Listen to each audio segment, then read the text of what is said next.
The desert sun sank low over the dusty plains of Redwater Ridge as dusk rolled in with a cold whisper that clung to every broken fence post and rattling barn door.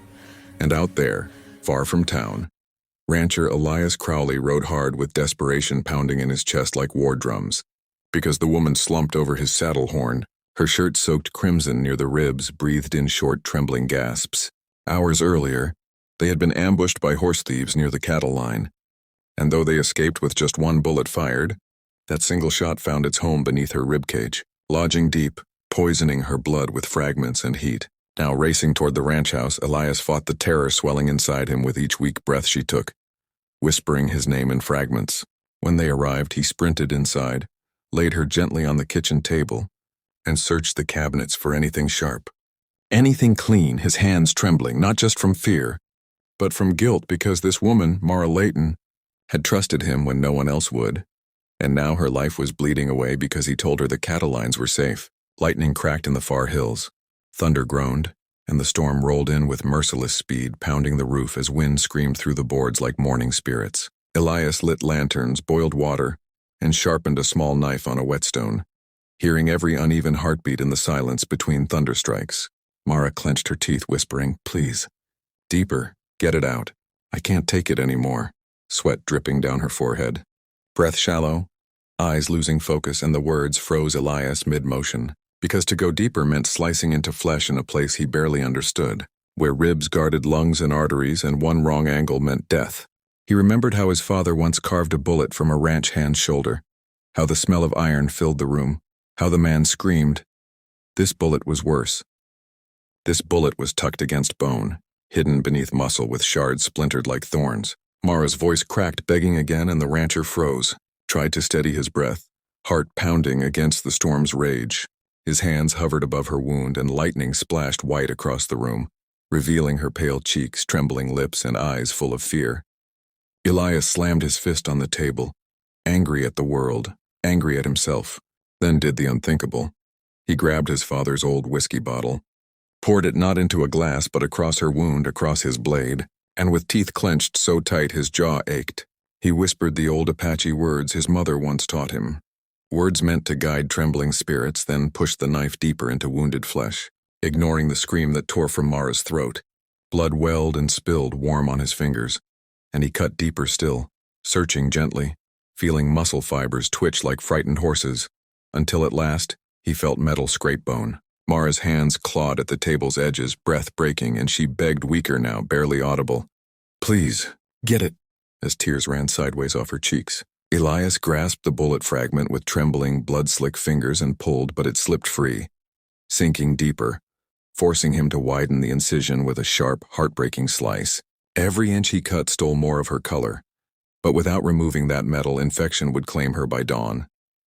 Thunder bellowed, rain hammered the roof, and lantern flames swayed like spirits dancing over the edge of a grave.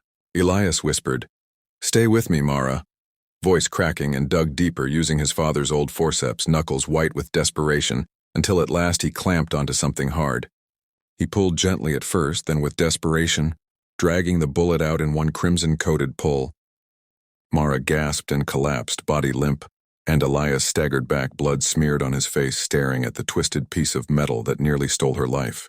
He dropped the bullet, pressed clean cloth against the wound, and stitched quickly with coarse thread, his hands guided by panic rather than training. Hours passed as storm winds screamed around the ranch, and Elias slumped in exhaustion beside her, watching each fragile breath, counting them like blessings. By dawn, the storm softened, sunlight filtering weakly through cracked shutters, and Mara's eyes fluttered open like a slow miracle. She whispered his name, thanking him through a weak smile, and Elias felt a weight he'd carried for years lift from his shoulders. He brought her broth, water, comfort, telling her stories to keep her mind awake, and though she winced through every heartbeat, life returned to her face like color returning to faded paint. Days later, word spread of their encounter, and neighbors rode out to offer help, because in the frontier a life saved was a life celebrated. Mara healed slowly, scars marking where fear met courage. And one evening, beneath a sky glittered with stars, she thanked Elias not just for saving her life, but for going deeper, through flesh, fear, doubt, and guilt to pull her back from darkness. Elias said nothing for a long moment, staring out across the plains as cattle grazed peacefully, and finally whispered, "Maybe sometimes the hardest things we do are the things we never wanted to do, but did anyway." The wind gently carried his words across the grasslands where coyotes howled and crickets sang, and the ranch felt alive again. Strong, hopeful, reborn. Their bond became legend in Redwater Ridge, not of romance, but of loyalty, grit, and a man's refusal to surrender someone he swore to protect.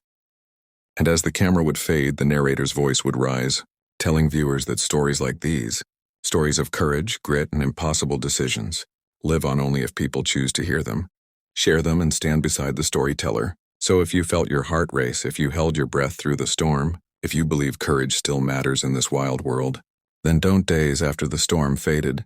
Redwater Ridge returned to its quiet rhythm, but inside the ranch house, shadows clung to corners like lingering fear, and Mara's recovery was slower than anyone expected.